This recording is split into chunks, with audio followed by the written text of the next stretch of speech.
Hi, everyone, and welcome back to our penultimate Inclusive Design 24 2020 talk, brought to you in partnership with our Platinum supporters, Barclays Access and Adobe, our Gold supporters, Intopia, Tetralogical, and InfoAxia, and our Silver supporters, Intuit and WebAble. You can follow us on Twitter at ID24Conf, and if you have questions for our presenters, please feel free to tweet at them using the ID24 hashtag for Q&A at the end of the session.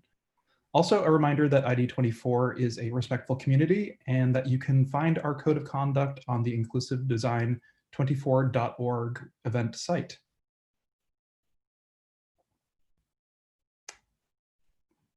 Next up.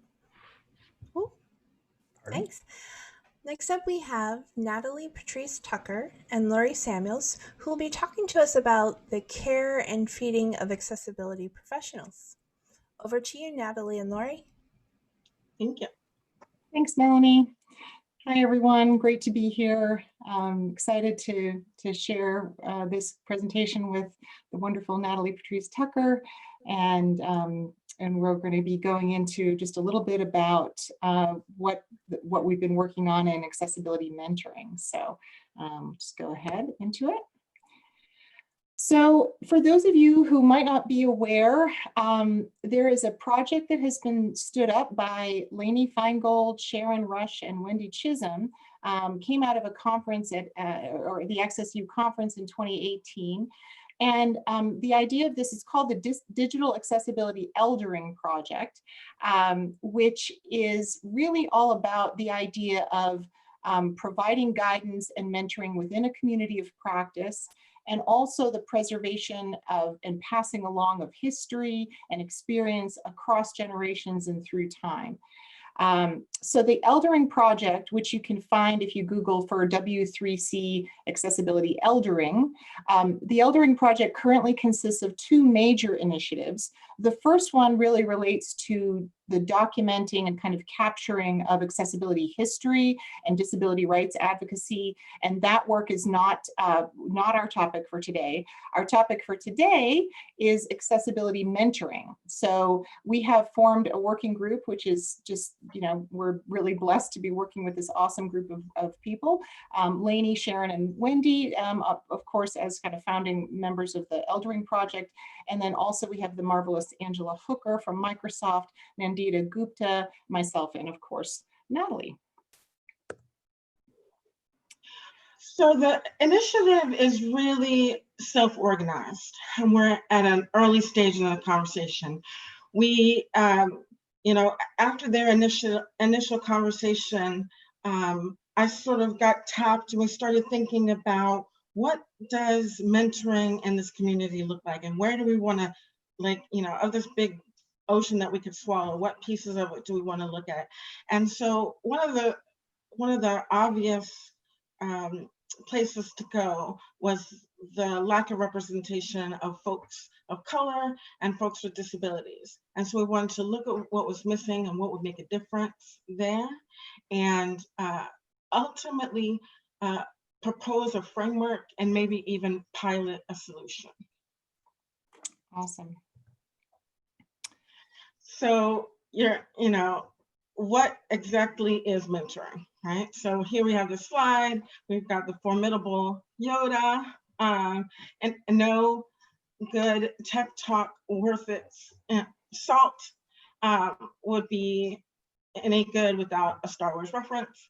But when we're talking about mentoring, we're talking about a mutually supportive partnership, and that's what we wanted to hone in on with this project. How to support folks who are new to accessibility, as well as those of us who have been doing this thing since before the beginning of the dawn of time, and how to provide social support, but really also career guidance and role modeling and professional networking. Oh, great, awesome.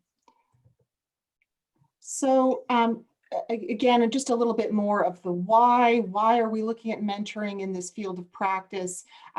As Natalie said, there's really benefit on both sides.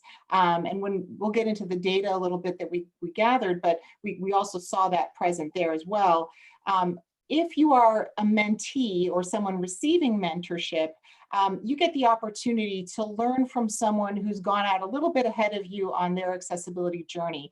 And so that is almost like a trusted guide leading the way.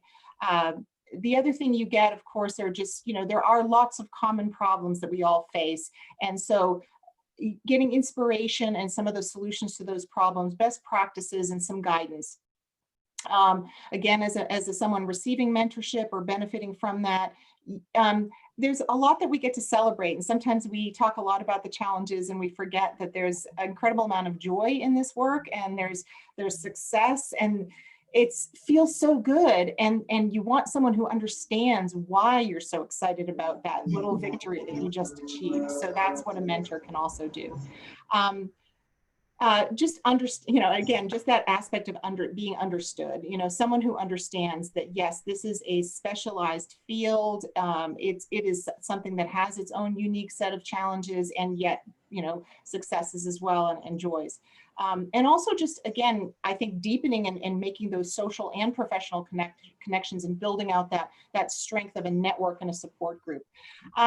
So we often think about the benefits for the mentee, but actually mentors benefit as much, almost if not more. Of course, the intrinsic nature of, doing something good for someone else is its own reward.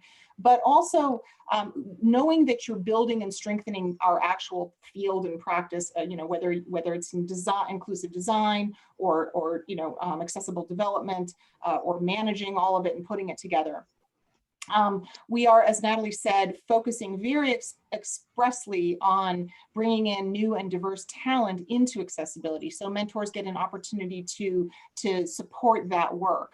Also, I mean, as a mentor, you get the opportunity to get a fresh perspective, to get new ways of approaching old problems.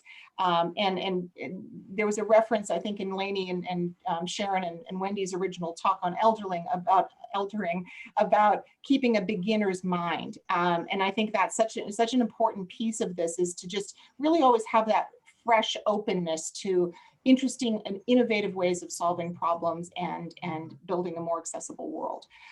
We're building the leaders of the future if we mentor. Again, those social and professional connections are so important for everyone. So there's just so much to gain from this, that we really felt that this was something that we wanted to explore and find out if people are interested in it.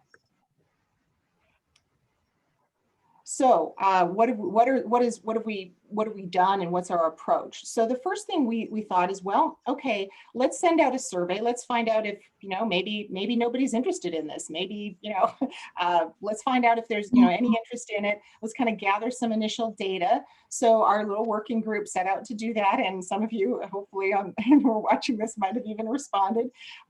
We actually thought that we'd get about, about 100 responses. We were hoping for 100 responses. If we got lucky before ID24. And within about the first 2 weeks of sending out the survey, we had about 320 responses. So we were a bit floored and excited about that response and the level of interest. So we're very excited about that. So originally we thought we might just start some individual interviews. As we saw the volume of response, which was great, we decided we better pivot over to doing focus groups. So, set groups of people together.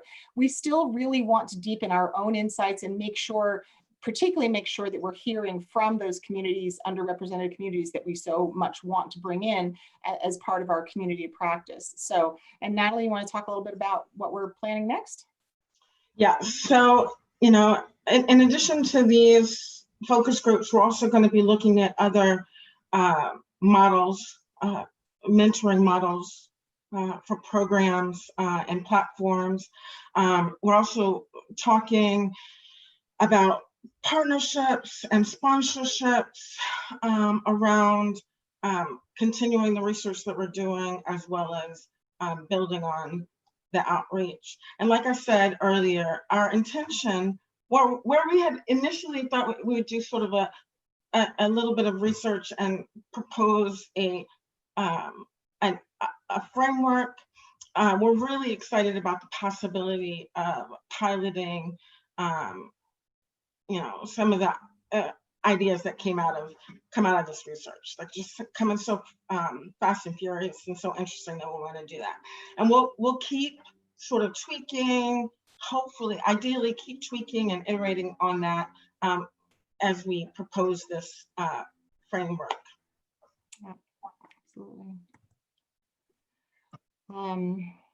Okay, so we're going to share some of the data that we gathered in the survey and also from our initial focus group. So again, as I mentioned, there was a lot of interest. We got an overwhelming response for us, I guess, in terms of our expectations.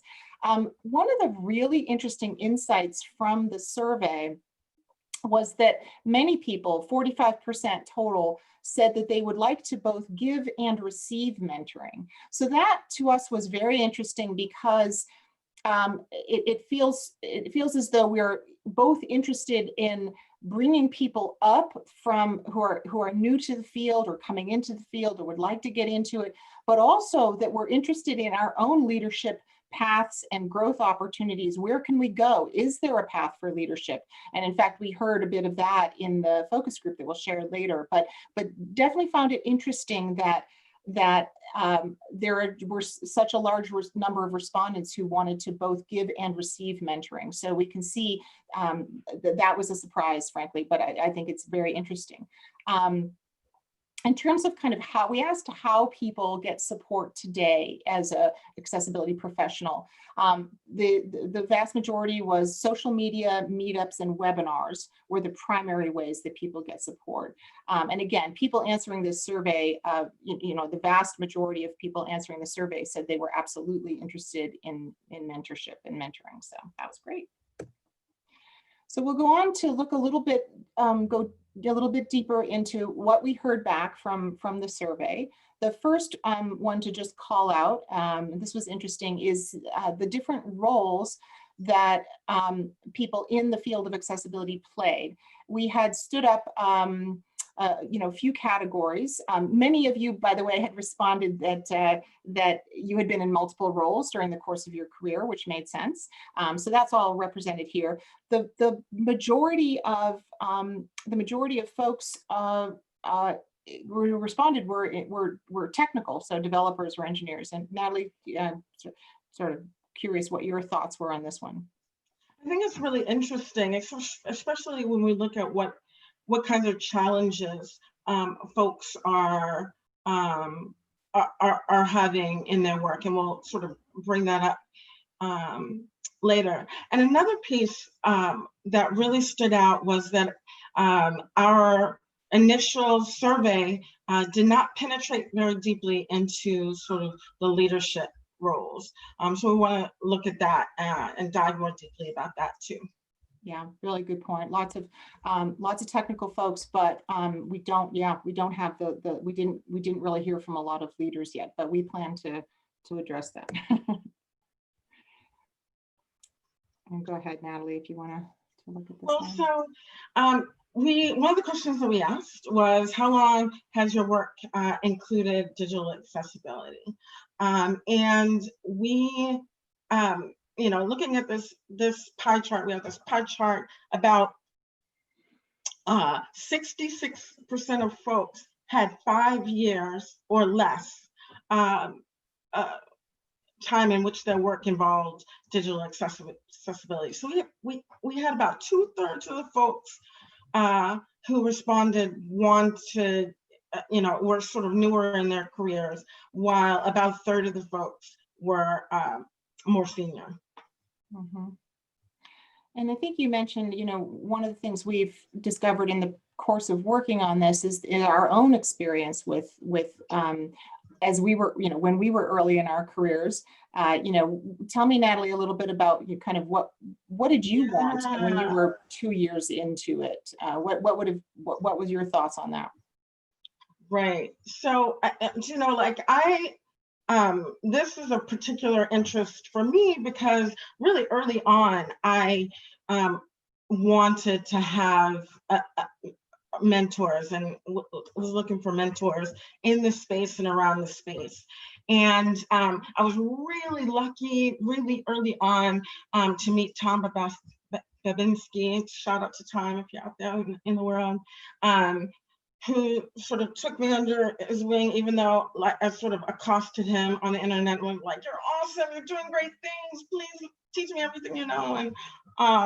And got to work with him for a few years. And then after that, I had this long time where I was just not sure how I could, you know, get the, you know, like ask the stupid questions, you know, that I needed to know. And it really wasn't until, you know, a few years ago where we got connected. And the questions are, you know, are still similar, right? They're similar, but they're different. Even though I've got some experience under my belt, and I've been doing this for a bit here and there, I still want to be able to ask stupid questions, you know, and not know the truth. Yeah, awesome. I was not fishing for that, by the way.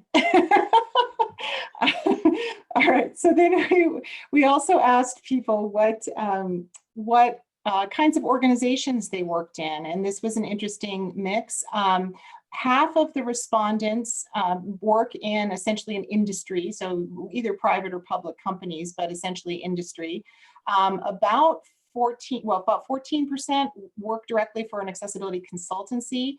About 5% are looking to get into the field. We had 8% working for colleges and universities, 10% self-employed, government agencies and nonprofits combined, making about 12%, so the remainder. So that was interesting. I mean, so you'd say basically half of us working in you know, private sector, if you will. And I would say that I think there may be some correlation, perhaps, we don't know for sure, we'd have to dig a little deeper, you know, between the kinds of organizations we work in and perhaps some of the challenges that we face, but we'd have to sort of see if that actually correlates or not. So and that's one of the interesting things about doing the survey is that we had questions, so we asked those questions in our survey, and then we got answers back, and we're like, the answers were so interesting. We got even more interesting questions. So we're sort of, you know, following this interesting thread of, yeah. Yeah, exactly. Absolutely. I think that one of the things that we were thinking about as we were preparing this, we thought about the example, not to pick on a particular company, but I think we're probably, a lot of us are aware of the recent bit of a storm on Twitter about them rolling out a new feature, and which was not accessible to the deaf community. And what was interesting, I think, to us is that was an opportunity, and I think they met it well, to acknowledge that accessibility had essentially been a volunteer effort within their company, and that they needed to change that, and they have, which is great. They're standing up some positions and clearly looking to put some investment in accessibility. So certainly applaud them for that. I think they got some really good learnings out of that. So I think the industry is beginning to talk to itself in I think in some powerful ways, and we're seeing that social engagement, which is actually great. All right. And now it comes to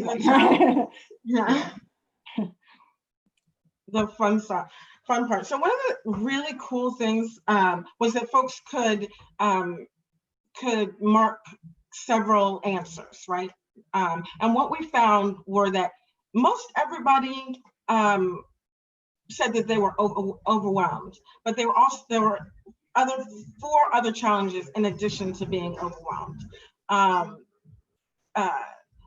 Lack of training, big on this list, lack of folks to talk to, lack of direction, lack of leadership support. So leadership support and lack of training, seeing those intersect, especially, you know, given where folks were coming from, and then what showed up for us inside of the focus groups was really began to paint this picture of the sort of isolation, if you will, of being an accessibility professional.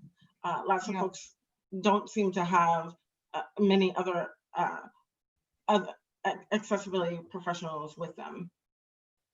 Yeah, and in fact, I think someone with better data analytic skills than myself would probably be able to get even more insights out of this. But one thing that was definitely clear from the data is that if there was a lack of leadership support, almost all the other dimensions were also checked. So in other words, that's a really clearly you know, I think a lot of us know this, but it's clearly an area where if you're missing that executive leadership support and sponsorship for accessibility, it's very difficult to get the traction and the headway you need on other areas like funding, having a strategy, making sure that there are some experts around that you can call on. So pretty much saw, you know, in the 38 to 40 to 50% kind of range across most of these dimensions.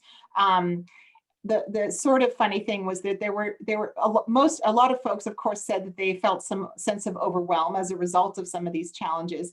There were some that didn't, which I think would be interesting to talk to the people who weren't feeling overwhelmed about their challenges and yet experiencing the same challenges. So there might be something to learn there as well. Yeah. But essentially, it fairly evenly distributed across these basic categories of training. Disability inclusion and culture, I think, was another insight. Natalie, did you want to speak to that a little bit? Right. That was an interesting sort of intersection that we saw, was that more and more folks are, you know, as your accessibility practice matures in the organization, where at first accessibility is like, how do we help them, those folks out there? And you know, as the practice matures within the organization, accessibility starts to be about them and starts to be more about us. How do we make ourselves more inclusive? How do we include folks? And so the accessibility effort and the disability inclusion work begin to marry. Yeah, I've been personally kind of trying out a new mantra, which is, because there is a great, you know, emphasis right now, thankfully, on diversity, equity, and inclusion in many large corporations and organizations, and rightly so. And as these discussions around Black Lives Matter and many other important dimensions are happening, I'm trying out this messaging, which is that, you know, you can't have diversity and inclusion without disability inclusion, and you can't achieve disability inclusion without accessibility. It's foundational to that. So I think that might be helpful messaging. Some, you know, in the past, it seems that DEI or diversity and inclusion practitioners are kind of separate from accessibility practitioners. I'm beginning to wonder personally, as I've been in this field longer, if we shouldn't really partner and collaborate more closely to drive these cultural changes. So that's just an interesting area that I'm kind of personally exploring a bit right now. Yeah. Okay. So Natalie, talk to us about the focus groups. Yeah, so this is, now we get into the really exciting part. We, like I said, you know, our response has been overwhelming. And what we were looking to do, we thought we might be able to get 7 people to be willing to do an interview about their experience of mentoring in the accessibility community, what was missing and what they'd like to see. We actually got more than 200 folks. Oh yeah, probably close. I mean, it's probably getting up to close to 300 now. Yeah. Yeah. Folks who were like, oh yeah, I mean, both, you know, who wanted to speak to us about their experience and who wanted to either be a mentor or have a mentor. So that presented us with an interesting challenge, and we pivoted to setting up a series of focus groups. Our first focus group, we invited people of color with disabilities to a conversation about, you know, like disability, about accessibility mentoring. It was an intimate conversation where we allowed folks to really just say what was on their mind and go deep. about both the challenges and the joys about working in this space. And we went in with a set of questions, ready to get our research on, and we just had some really deeply powerful conversations about the impact of that particular intersection of being a person of color with a disability in this space, why folks came into accessibility and what keeps them here given the challenges. Yeah, absolutely. Definitely agree with that. And, you know, I think Natalie did a wonderful job along with Angela of moderating it. And I think created a very safe space, which I think one of the things we certainly realized is that's incredibly important in a mentoring relationship, certainly in the focus groups as well.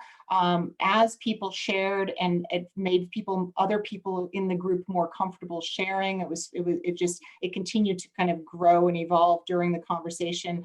And again, I think that focus on the particular challenges faced by, you know, people of color and people with disabilities, it really came to the forefront and made us, I don't know, for me personally, it definitely strengthened the mission to make sure that we focus in that space. So we have more focus groups to go, but we did want to share just with this one initial one, we wanted to share that experience with you. So these are quotes of what we heard during that. And I'll just, you know, I think we can share maybe reading these out. So one individual shared with us that he said, I have a disability and I went through 64 interviews to get my first job. Natalie? People who have disabilities feel silenced and not feel validated.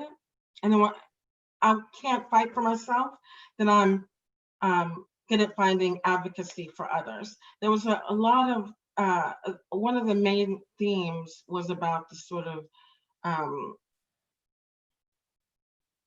isolation and struggle to advocate for themselves. Mm-hmm. And the next one, I think, again, highlights that importance of leaning in on people of color, people with disabilities. Person indicated marginalized people are often juggling so many things, more expensive lives, side hustles, the exhaustion of micro and macro aggressions. We need to be aware of all of that. How do we make accessibility inclusive? You know, we all believe in it. There's no question of that, but we need to practice it and we need to do better. Yeah, and this in particular, you know, the last quote, not everybody is outspoken, not everybody wants to have to disclose that they have a disability. This particular person said, not everyone is outspoken about their disability, mine is invisible and it makes me a target sometimes, right? Mm-hmm. Yeah. So again, you know, just these takeaways, I think we all came away, I mean, just uplifted. You know, it really validated the need for this. Everyone spoke to their desire for mentoring, their desire for, you know, and we'll see a little bit more about that on the next slide. So it definitely validated that this is the right thing to be focusing on. Back to that, if we kind of connect the dots back to that, the fact that we heard from people that many people wanted to do both mentoring and be participate as a mentee in mentoring. There was a particular, I thought, interesting comment about how that there are only a handful of chief accessibility officers, and I want to change that. And that made us think that that's true. We need to create those leadership positions and pathways for people in this field. You know, some of us are getting old, and you know, eventually we want to make it there, right? So I think making sure that there's, you know, what do I see as my future? Knowing that I have a place to go, an opportunity to lead and grow and represent, you know, accessibility at a larger scale. That's where we want to go for a lot of us. And there's not enough people out there in industry. So that was an interesting takeaway. Right, and one of those pathways for impact. How do you get to have the impact that you want to have as an accessibility professional? Mm-hmm. Folks came to the discussion because they were really frustrated with the way tech thinks about accessibility, because, you know, the inherent assumption that everybody is able-bodied, or just this ridiculous that idea that there's a niche somehow, that accessibility is a niche somehow. Yeah, exactly. Or that, it's just kind of put in that compliance bucket. And so, and this conference is all about inclusive design and the importance of really thinking outside our, little boxes about how people use products and services.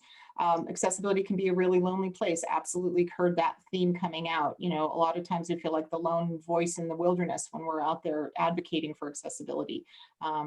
Which makes it overwhelming. Someone said you can be overwhelmed in this field. There's so much information and you don't know where to start. I don't know, Natalie, what you think about that one.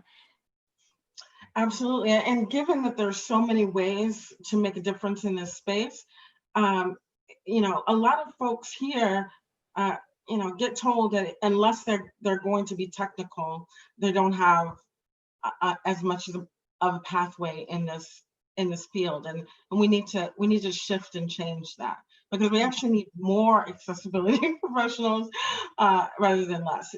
Yeah. And I can say, and the good news is that there are more accessibility professionals, and we're even evolving into separate roles and specialties, which is amazing. Some of us who've been around for a while, this wasn't the case starting out. There you might, you really had to explain so much when you even just started those conversations. And now, it is recognized as a practice. It's recognized that it's a special, it's subject matter expertise in this field. So that's awesome.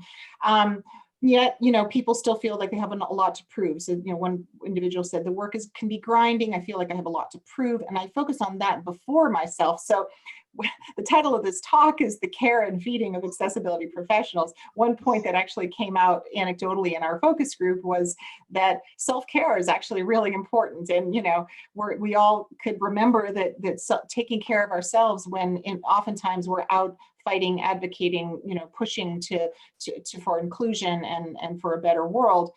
We need to remember to take care of ourselves. And that was actually a good point that came out of the focus group too. And the proving, comes from this idea that we have to go, twice as hard, 4 times as good, because we're people of color, because we're people, with disabilities, proving that we have the right to be here, and all of those things. And that's the piece that's like the opportunity for this new way of thinking about mentoring that does put an emphasis on, care work, if you will, us taking extraordinary care of each other and ourselves. Shout out to Leah. Yeah, no, absolutely. And, again, kind of understanding those back to the career pathways theme of, where do I go from here? They're good at the technical aspects of accessibility. The problem is, where do I go from here? Where do I take my career? What's next? So I think that was interesting and again, thematic in just the conversation we've had so far. Yeah, having other seeing where other folks are taking their own career gives folks an idea of where they could go, right? And if you don't have access to that, to ask questions of folks about how they got there, it can feel a little stifling, which sort of also brought us up to what we could do, like how we can make this initiative, this framework useful. Useful. Exactly. And then the last comment on this slide was just an individual said they're looking for a mentor. I'm blind, but I want to understand what goes inside the designer versus the developer's mind. This was interesting because, again, we have now these more specialized areas of accessibility practice: design, development, program management, leadership, quality and test. So understanding the other aspects, we all understand, role-based training, but being able to switch maybe into a different track if you want to do that, or understand at least or better appreciate those other tracks and fields and specialties, I think is an interesting aspect of mentoring too, which leads us to the last slide in terms of our next steps. the first thing is obviously more focus groups. We have a lot more people to talk to. We have the reason we asked for the demographic information as optional in the survey was so that we could reach out specifically to people of color, people with disabilities. We of course will speak with everyone we can, you know, allies and everyone interested in this program. As we gather insights, we're certainly going to share those out and continue talking about it and sharing. This is all, again, just a kind of a volunteer and organic kind of effort. And Natalie is really interested in you know, your ideas around where we take it from here. Right. One of the things that's emerging, one of the ideas that's emerging as we pull in all of this, you know, thinking as having cohorts or pods of folks with between 3 and 7 folks from different years of experience and different areas of practice within accessibility to support each other because of the diversity of ways that you can have an impact in this area, and because of the need for that cross-pollination between those areas of focus, but also so that more senior folks don't feel like they have to be sort of a guide, right? Everybody can learn from one another, and there's less likelihood of the pod or the mentorship relationship falling apart because of one person or another. There are multiple supports for it, and folks can be supportive of each other in multiple ways. Mm-hmm. Yeah, I really, go ahead, sorry. Oh, keep going. I was gonna say, I would love this idea, and Natalie came up with it, because I think what this does, I mean, the traditional mentor-mentee relationship is a one-on-one kind of relationship. But what we're recognizing is that we all have ways of supporting each other, you know, from slightly different lenses, if you will, or perspectives.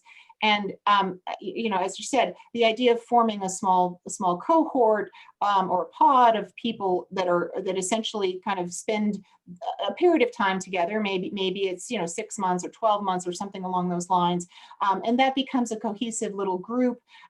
You might mix designers and developers. You might mix, you know, of course you would mix sort of folks that had been in the field for longer and some that are just coming in, different dimensions. And so I think there's interesting ways to mix it up, and it could have a lot of value. So we're trying to innovate in this space and see, again, we'd of course like to hear from folks, but this is definitely an interesting idea to explore. Go ahead, Natalie, you want to talk about sponsorship a little bit?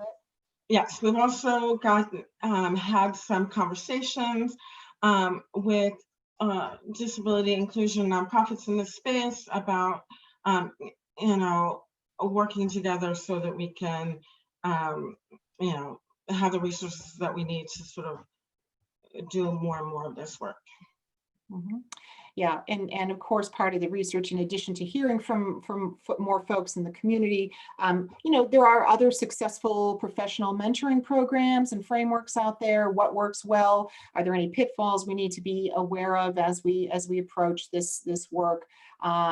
So, you know, there's certainly more to learn. As we mentioned earlier, we definitely want to probably pilot some, you know, some ideas here, you know, fairly soon. If people truly are hungry for mentoring and getting help, we want to get there as quickly as we can. We're not, you know, we're not researchers by trade. We want to approach it thoughtfully, but we definitely want to try some things and experiment along the way. So we did stand up a way to communicate with the team. It's accessibility mentoring, all one word, @gmail.com. So we would love to hear feedback. We will definitely be posting more information out on social media platforms, and try to, there is a place you can also go to the W3C page for the mentoring project. We do have a wiki there, so there's some more information. We'll keep that up to date. So that's the care and feeding of accessibility professionals.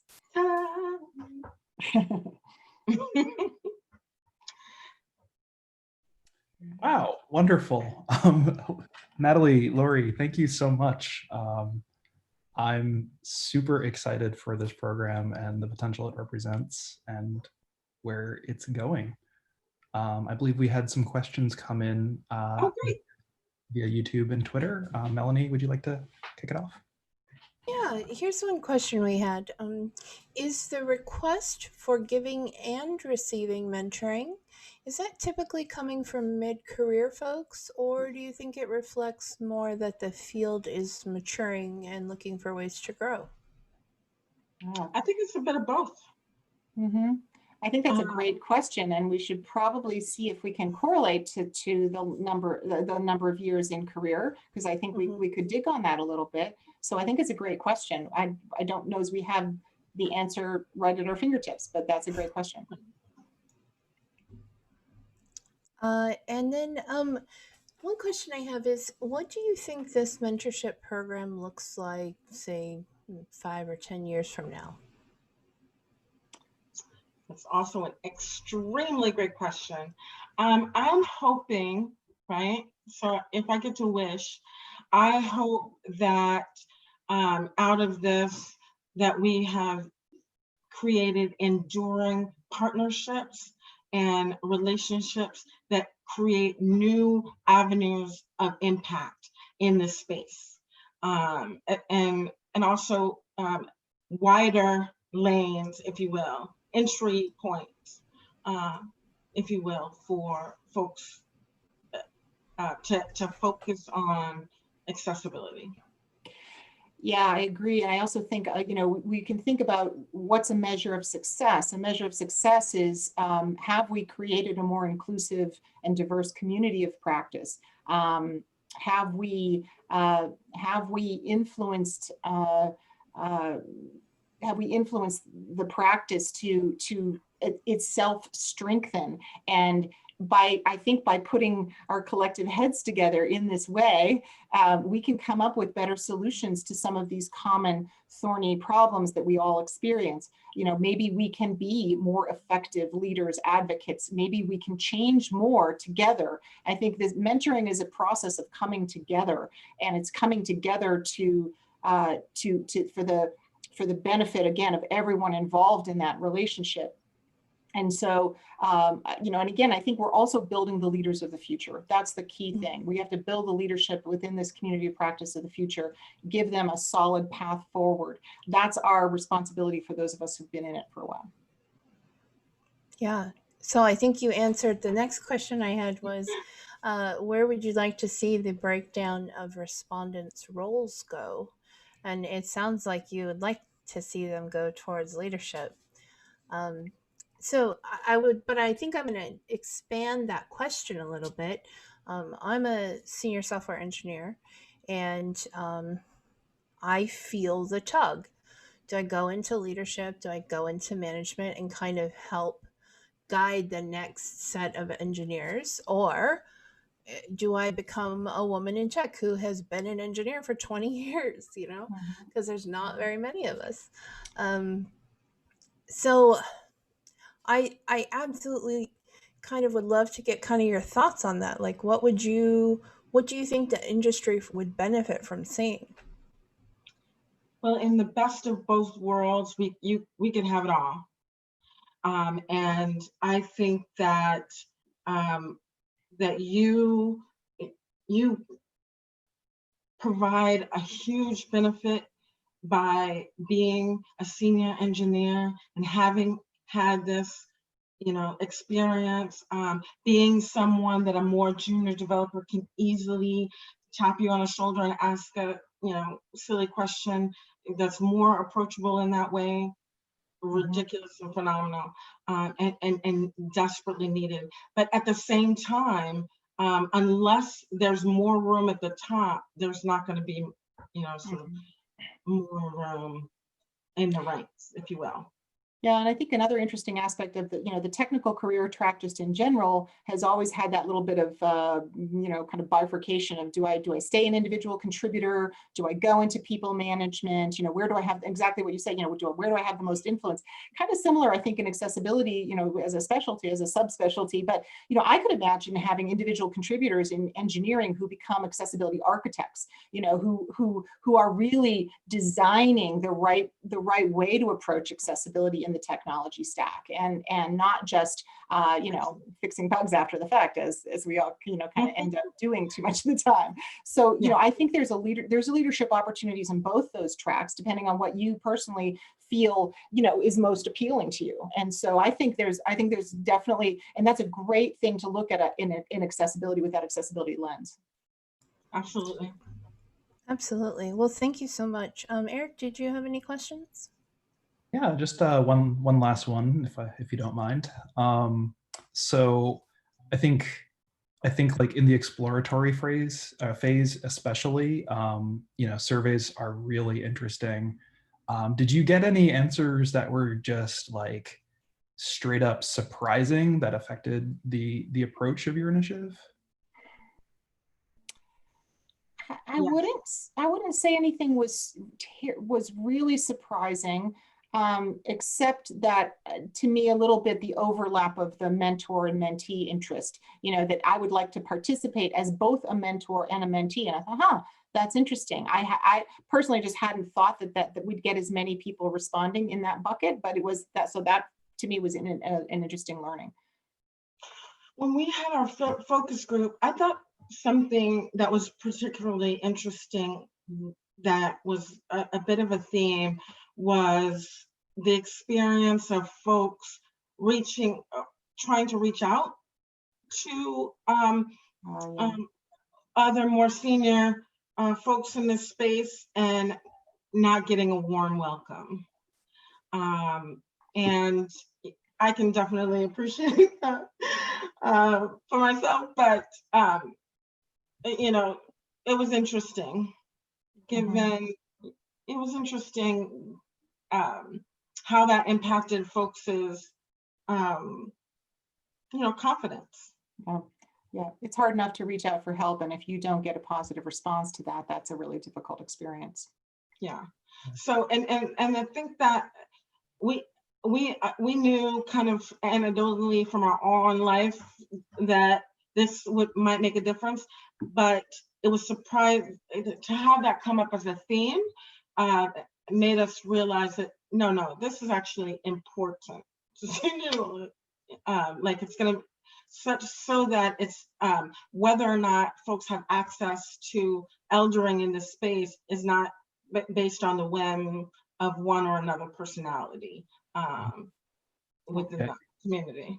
You had mentioned kind of quantifying other efforts within the initiative. Do you think that's, like approachability is going to be something else that you're going to pay attention to in terms of something you can track? Yeah, I think go ahead, Natalie. I was going to say, I don't know about something we can track, but I think we should. Like, there's qualitative as well as quantitative ways of looking at these things. And I think we're kind of at the beginning of this conversation. And one of the ideas of building kind of a cohort model or sort of a team model to the mentoring is that people sometimes hesitate to take on a mentor role. I can speak, from my own experience with this, because it's a little concern about the time commitment, and it's a concern about, if you take it on, you want to do a good job, you want to really help the person. So, you know that you're taking something on. Maybe if we spread that work a bit and have a team effort, it takes away from maybe some of the intensity of that one-on-one relationship that actually might, in a beneficial way, I think, of spreading some of the time commitments around and allowing for maybe different sorts of personalities mixing together to kind of work better. So I would hope that people only participate if they really want to. No one's going to twist anyone's arm to do this. We want people who want to do this. And we want to make it a positive experience for everybody. I think that's a really important piece of it. Yeah, that's really great to hear. Thank you. Yeah, Lori, Natalie, thank you again for such an amazing talk. And I don't know about you, but the future seems really bright. Thank you. So just kind of a little bit of housekeeping before we break. If you like this session, you can definitely hit that like button on YouTube if you feel so inclined. Doing so shows us a little love and helps us get the word out for ID24. You can also subscribe at youtube.com/inclusivedesign24, and that'll let you stay in the loop for future events that we have planned. Also a reminder that Inclusive Design 24 is brought to you with thanks and support by Barclays Access, Adobe, Intopia, Tetralogical, InfoAxia, Intuit, WebAble, DeQ Systems, and Adrian Roselli LLC. We'll be back at the start of the hour for our last ID24 2020 talk. Thank you for tuning in.